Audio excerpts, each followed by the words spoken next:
কক্সবাজারের ঈদগাঁওতে চক্ষু প্রাথমিক চিকিৎসা সেবা কেন্দ্র এক ধাপ এগিয়ে রয়েছেন। সেবা নিয়ে দূর-দূরান্ত থেকে আসা রোগীরা সন্তুষ্ট। জানা যায়, বিগত ৬ বছর ধরে ঈদগাঁও স্টেশনে দরগা গেটের দক্ষিণ পাশেই হাজী আশরাফ আলী ম্যানশনে অবস্থিত এই চক্ষু সেবা কেন্দ্রটি সেই থেকে এই পর্যন্ত অল্প সংখ্যক রেজিস্ট্রেশন ফি নিয়ে প্রাথমিক চিকিৎসা সেবা চালিয়ে যাচ্ছে। এদিকে ঈদগাঁও, রামু, চকরিয়া ও মহেশখালী উপজেলা থেকে রোগীরা আসছেন এই কেন্দ্রে চক্ষু সেবা নিতে।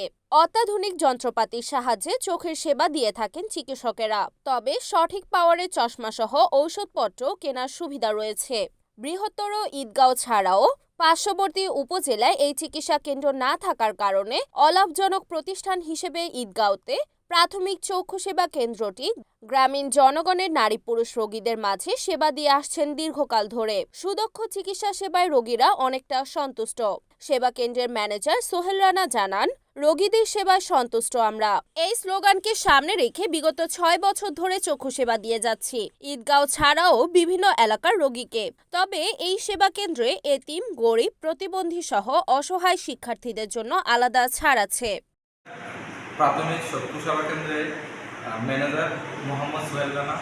আলহামদুলিল্লাহ, দীর্ঘ ৬ বছর যাবৎ আমরা ঈদগাঁও বৃহত্তর চক্ষু সেবা কেন্দ্রে দিয়ে আসছি।